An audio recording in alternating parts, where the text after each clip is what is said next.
नमस्कार, स्वागत है आपका। मैं हूं आपके साथ रेणु जोशी। 20 जुलाई यानी सोमवार से संसद के सत्र की शुरुआत हो रही है, मॉनसून सत्र की शुरुआत हो रही है और सभी पार्टियों ने अपनी अपनी तैयारियां कर ली हैं, उनके अपने मुद्दे तैयार हैं, चाहे सत्ताधारी पार्टी हो या फिर विपक्ष की पार्टी। दोनों ही पार्टी एक दूसरे को संसद में घेरने को तैयार है।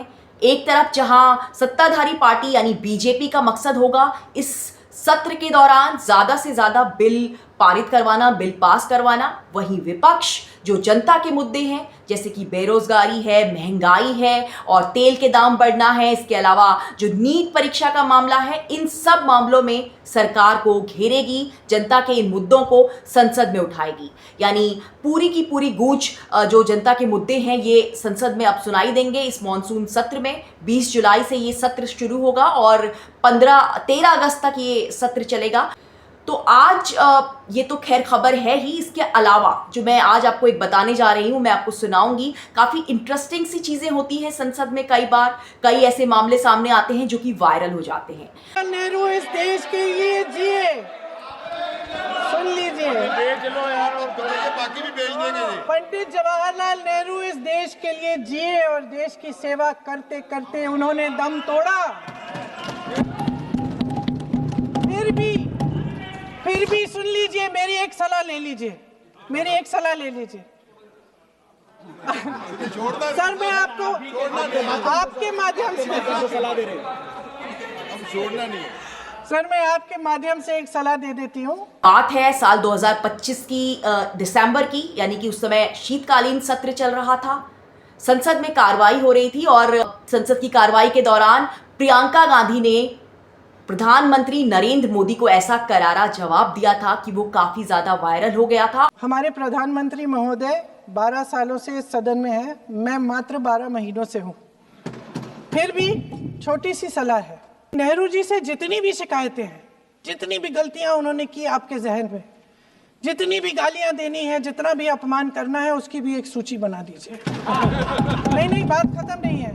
999 अपमान, 9,999 अपमान, सूची बना दीजिए और फिर हम एक समय निर्धारित करते हैं। जैसे हमने 10 घंटे आज वंदे मातरम पर हमने बहस किया है ना, उस तरह से हम अध्यक्ष महोदय जी से पूछेंगे, एक समय निर्धारित करेंगे, 10 घंटे, 20 घंटे, 40 घंटे, जितने घंटों में आपकी ये शिकायत पूरी हो जाए, माननीय सदस्य आप शांत हो जाएं और हम बहस कर लेंगे। तो संसद में अक्सर इस तरह की कई चर्चाएं बहुत ज़्यादा वायरल हो जाती हैं जो लाइट मोड में की जाती हैं, लेकिन उनका सीधा जो संबंध है वो जनता से होता है। प्रियंका गांधी भी इस भाषण के दौरान यही समझाने की कोशिश कर रही थी कि जनता का वक्त बर्बाद करना, जिस काम के लिए जनता ने नेताओं को संसद में भेजा है, सांसदों को सांसद बनाया है, उस काम को करना चाहिए, ना कि अतीत की बातों को बार बार दोहराना चाहिए, जनता का वक्त बर्बाद करना चाहिए। लेकिन इस सदन का कीमती समय, जिसके लिए हमें यहाँ पे जनता ने भेजा है, जैसे हमें जनता की समस्याओं को हल करने के लिए चर्चा करनी चाहिए, इस्तेमाल करना चाहिए, उसको एसी के लिए इस्तेमाल करिए। उसके बाद जैसे अंग्रेजी में कहते हैं ना, जैसे अंग्रेजी में कहते हैं कि once and for all let's close the chapter, close कर लीजिए। देश सुन लेगा क्या क्या शिकायतें हैं, किसने क्या किया, इंदिरा जी ने क्या किया, राजीव जी ने क्या किया, परिवारवाद क्या होता है, नेहरू जी ने कौन सी गलतियां की, सुना लीजिए, फिर खत्म। उसके बाद बेरोजगारी, महंगाई,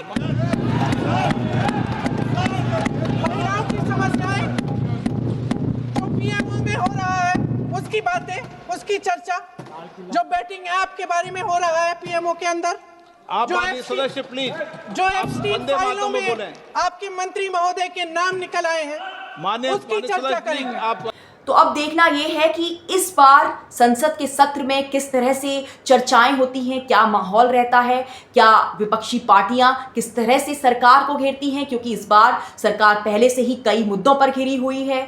राम मंदिर का मामला है, बेरोजगारी का मामला है, इसके अलावा छात्रों का मामला है, कई छात्रों ने सुसाइड कर लिया है, देश में तेल के दाम बढ़ रहे हैं, एथेनॉल का मामला है। तो कई सारे मामले हैं जिन पर इस बार संसद में गूंज सुनाई दे सकती है, सुनाई जाएगी, जिसमें विपक्षी पार्टियां बीजेपी को घेरेंगी। वहीं